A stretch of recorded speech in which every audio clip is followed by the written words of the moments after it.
नमस्कार, हमारा उत्तर प्रदेश में आपका स्वागत है। मैं हूं आपके साथ भावना त्रिपाठी। रुख करेंगे प्रदेश के तमाम बड़ी खबरों की ओर।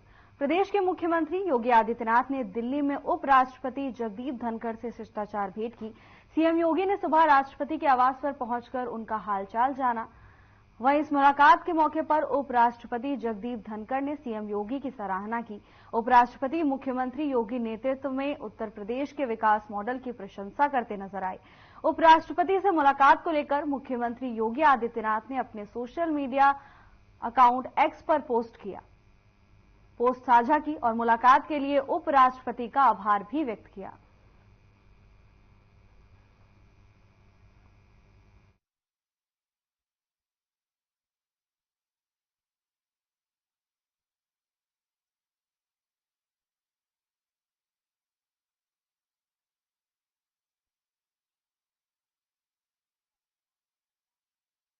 धनखड़ से मुलाकात की, इस दौरान उन्होंने पोस्ट भी साझा की है। एक्स अकाउंट पर उन्होंने पोस्ट साझा कर अभी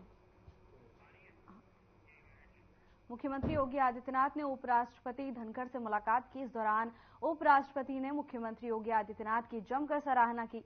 उन्होंने कहा कि योगी आदित्यनाथ के नेतृत्व में विकास मॉडल तेजी से काम कर रहा है।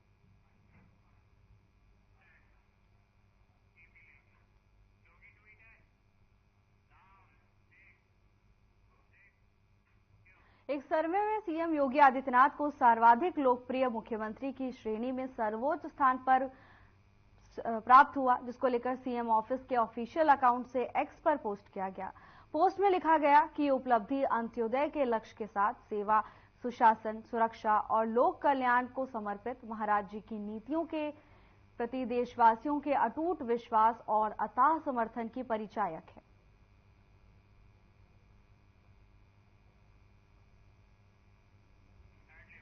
एक सर्वे के दौरान मुख्यमंत्री योगी आदित्यनाथ को सर्वाधिक लोकप्रिय मुख्यमंत्री की श्रेणी में सर्वोच्च स्थान प्राप्त हुआ है, जिसको लेकर सीएम योगी के ऑफिस के ऑफिशियल अकाउंट पर पोस्ट किया गया। एक्स पर पोस्ट करते हुए सीएमओ ने लिखा कि ये उनके नीतियों का ही परिचायक है।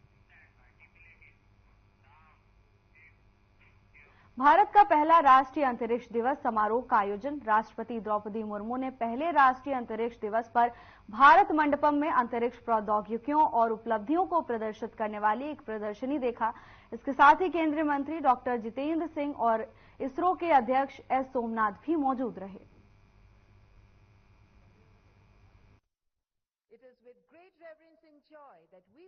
भारत की राष्ट्रपति महामहिम श्रीमती द्रौपदी मुर्मू जी,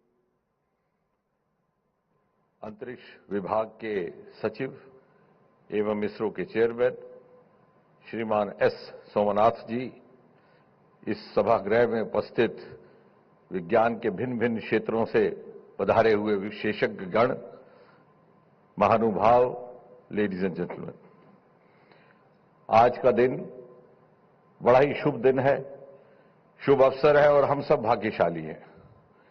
भाग्यशाली इसलिए कि भारत का सर्वप्रथम राष्ट्रीय अंतरिक्ष दिवस अथवा नेशनल स्पेस डे का उत्सव मनाने का काम हमारे हिस्से में आया है। आज से ठीक एक वर्ष पूर्व 23 अगस्त 2023 को हमारे एक स्पेस मिशन चंद्रयान ने इतिहास रच करके दुनिया को चकाचौंध कर दिया। चंद्रमा के साउथ पोल पर पहुंचने वाला वो पहला स्पेस मिशन था और तभी प्रधानमंत्री श्री नरेंद्र मोदी जी ने ये घोषणा की कि प्रतिवर्ष इस दिन को राष्ट्रीय अंतरिक्ष दिवस के रूप में मनाया जाएगा, ताकि हम जहां एक और चंद्रयान की गुणगान को स्मरण कर सकें, वहीं साथ ही साथ आने वाले समय के लिए कार्यसूची एजेंडा पर चिंतन मंथन भी कर सकें। ये कोई साधारण बात ना थी, जैसे सोमनाथ जी ने कहा। जिस चांद के दीदार के लिए दुनिया इंतजार करती है, उस दिन भारत ने उसे छू करके महसूस किया था। And the world never expected that we would be able to achieve this feat, because our journey in space was just about 55 years long. ISRO was born in the year 1969, the year which is remembered for the first human being having landed on the surface of Moon, Neil Armstrong. And we were just getting born. And today, the same ISRO and the same team, within 50 years, just about half a century, we became the first to have landed on the south pole of Moon before anybody else could do. And therefore, when we observe the National Space Day, it's also a day of introspection, reflection, and also to create roadmaps for the future. And also to ponder about how did we manage to cover this long journey in a short time, and where do we go from here? और यदि आप इन प्रश्नों का उत्तर ढूंढें तो ध्यान में आएगा कि हमारे वैज्ञानिकों के पास, हमारे विशेषज्ञों के पास प्रतिभा की कमी ना थी, योग्यता की कमी ना थी, मेहनत करने का मादा भी था, आंखों में अरमान भी थे। आप संग्रहालय में जाइए, सारा भाई अपने बाईसाइकिल के कैरेज पर सामान उठा करके भी साधनों के अभाव की पूर्ति करते थे।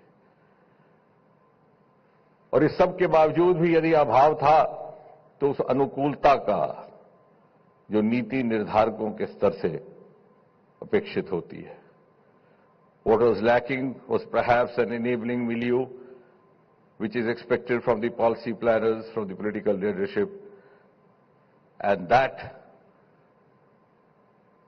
was overcome when Prime Minister Modi came in. And for 70 years, space sector had functioned with limited resources and limited funds, also the limited partnerships within and outside. प्रधानमंत्री ने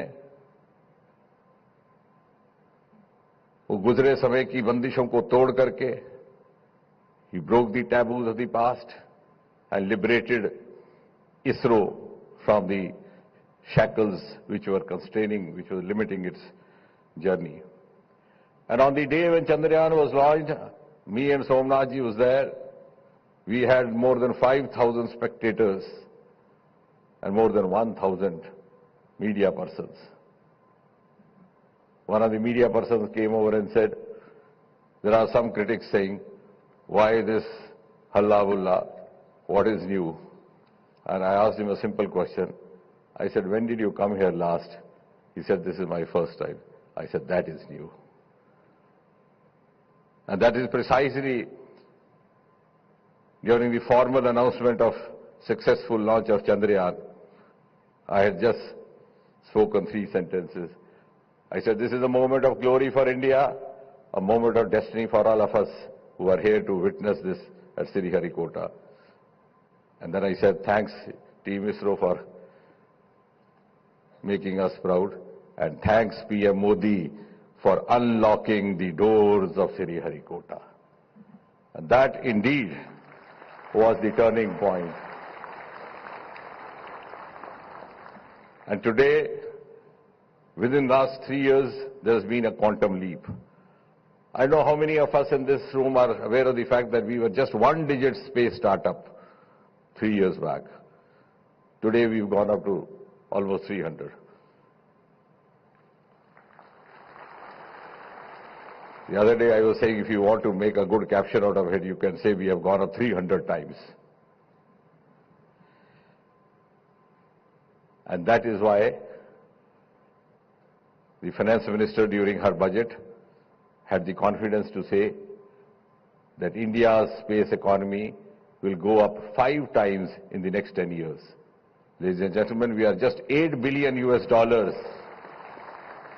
and we hope to go up to 44 billion in the next 10 years.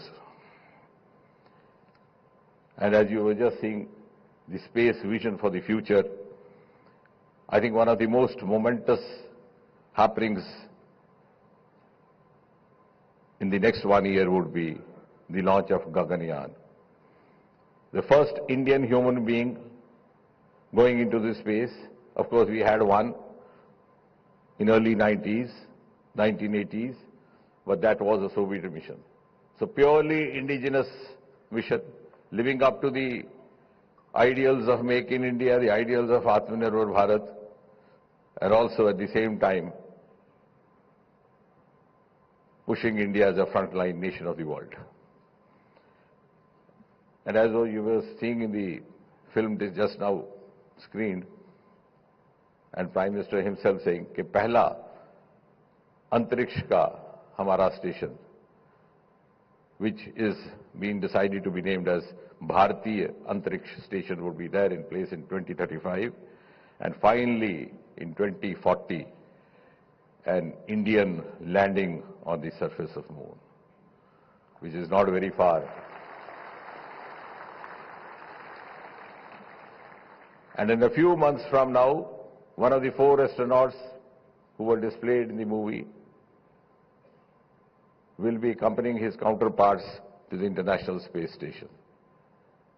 Wing Commander Shukla, who is now promoted as Group Captain Shukla, has already been identified for that exercise.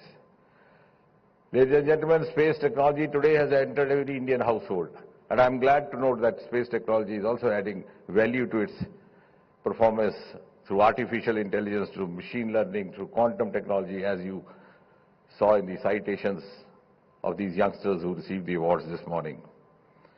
And India today has proved to the rest of the world its space capability in all the 3 verticals, whether it is space transportation, whether it is space ground station, whether it is space platforms. And apart from Earth and deep sea, now we are going to the next level to reach out and clear the space debris. Honorable Rashtrapati ji very rightly was expressing her concern when we were में उपस्थित अंतरिक्ष विभाग के राज्य मंत्री doctor Jitendra Singh ji, अंतरिक्ष विभाग के सचिव, अंतरिक्ष आयोग और इसरो के अध्यक्ष डॉक्टर एस सोमनाथ जी, वैज्ञानिकगण, अन्य गणमान्य अतिथियों, देवियों और स्वजनों, वो ऐतिहासिक क्षण जब विक्रम लैंडर चंद्रमा के दक्षिणी ध्रुव के पास सफलतापूर्वक उतरा था, हर भारतीय के लिए अत्यंत प्रसन्नता का क्षण था। मैंने टचडाउन का लाइव प्रसारण देखा था। हर भारतीय की तरह मैं भी गर्व से भर गई थी। इस सफलता के उपलक्ष्य में नेशनल स्पेस डे मनाने की घोषणा करना एक सराहनीय कदम है। मैं समस्त देशवासियों और आप सभी को प्रथम नेशनल स्पेस डे की बहुत बहुत बधाई देती हूं।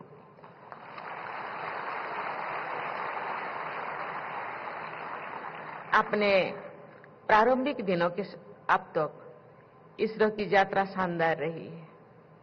इसरो ने स्पेस सेक्टर में उल्लेखनीय उपलब्धियां हासिल की हैं। जैसा कि यहाँ उपस्थित वैज्ञानिक समुदाय के लोग जानते ही हैं कि 1-2 दिन पहले ही चंद्रयान की प्रज्ञान सेवर से प्राप्त जानकारी से ये धारणा मजबूत हुई है कि आरंभ में चंद्रमा पूरी तरह मैग्मा का महासागर था और धीरे धीरे शीतल होते हुए वर्तमान स्वरूप की तरफ बढ़ा। इसे वैज्ञानिक भाषा में लूनार मैग्मा ओशन हाइपोथेसिस कहते हैं। मुझे ये जानकर प्रसन्नता हुई है कि भविष्य में इसरो द्वारा चंद्रमा के अध्ययन के लिए अन्य मिशन की भी योजनाएं है। मैं संपूर्ण इसरो परिवार तथा विशेषकर चंद्रमा मिशन के से जुड़े सभी लोगों को अपनी शुभकामनाएं देती हूं।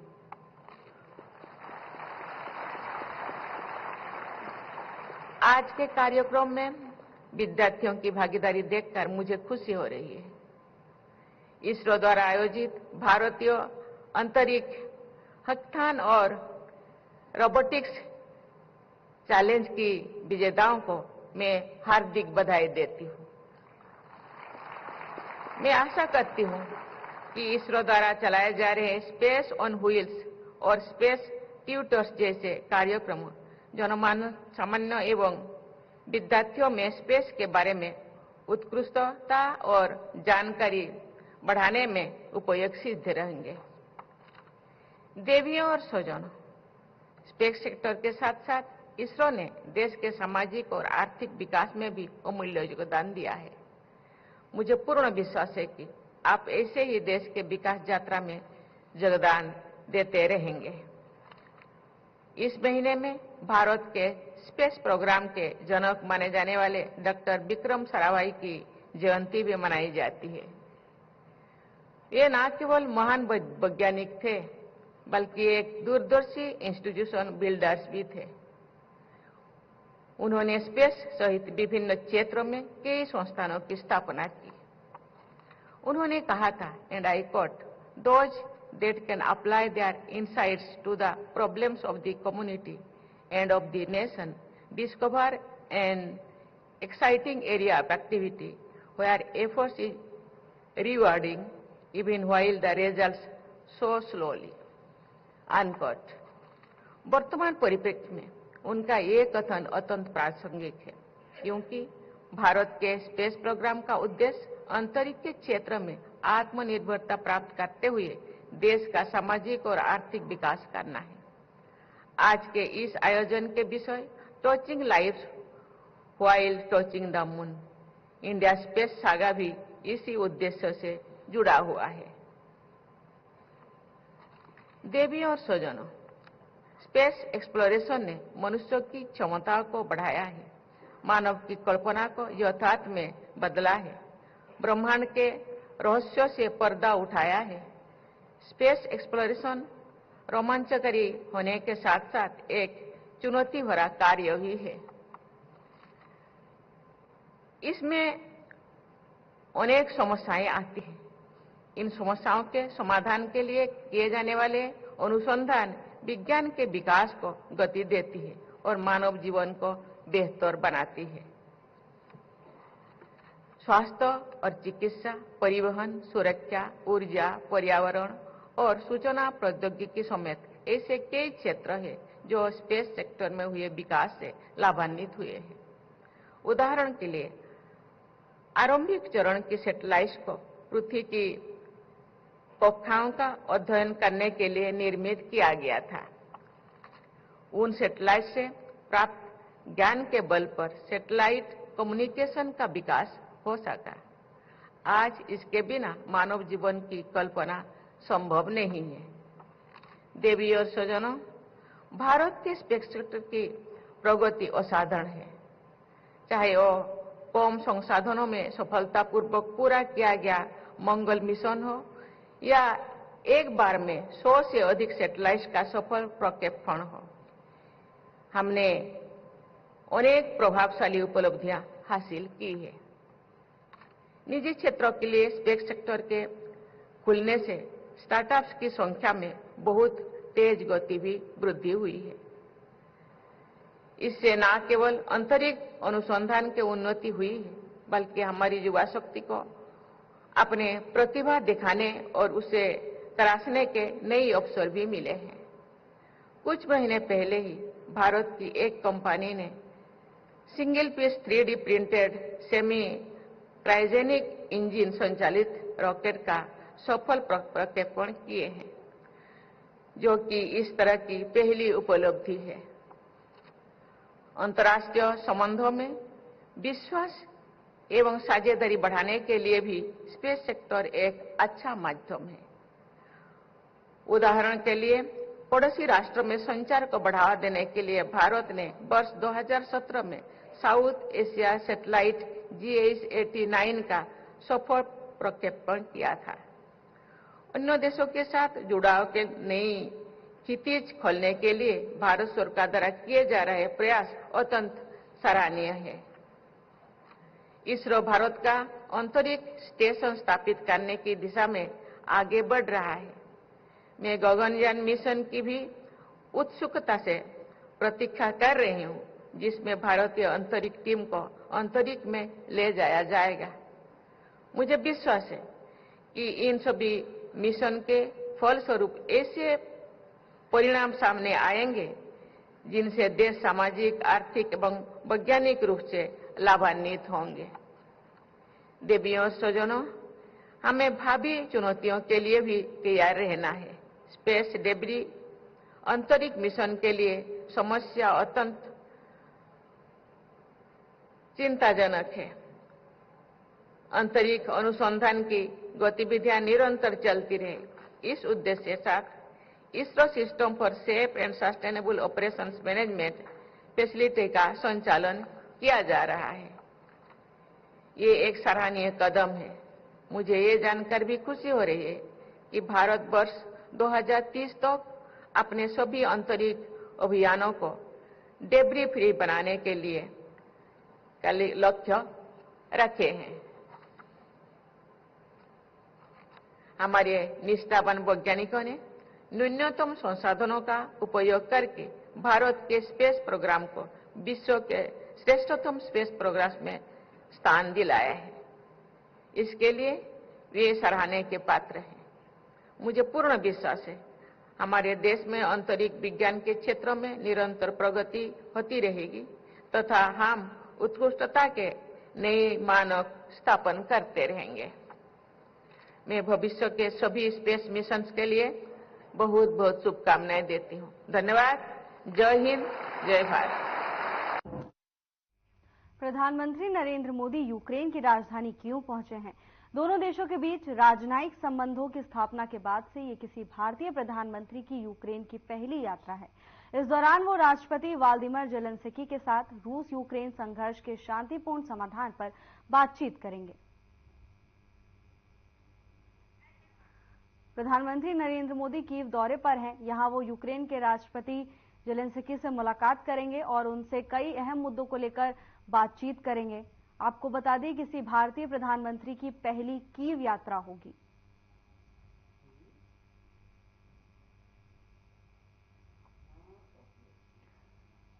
प्रधानमंत्री नरेंद्र मोदी कीव दौरे पर हैं। इस दौरान वो यूक्रेन के जेलेंस्की से मुलाकात करेंगे और कई अहम मुद्दों को लेकर चर्चा करेंगे। तो वहीं ये चर्चा इसलिए भी खास होगी क्योंकि ये पहली बार है जब कोई भारतीय पीएम कीव पहुंचेंगे।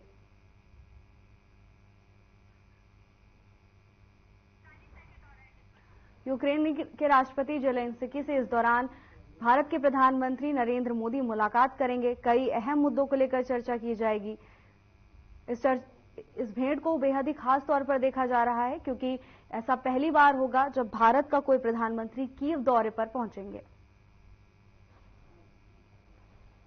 यूक्रेन के राष्ट्रपति जेलेंस्की से मुलाकात करेंगे। तमाम अहम मुद्दों को लेकर इस दौरान दोनों के बीच चर्चा भी होगी। कीव पहुंचने पर प्रधानमंत्री का भव्य स्वागत हुआ। फिलहाल के लिए बस इतना ही। जल्द हाजिर होंगे नई अपडेट्स के साथ। नमस्कार।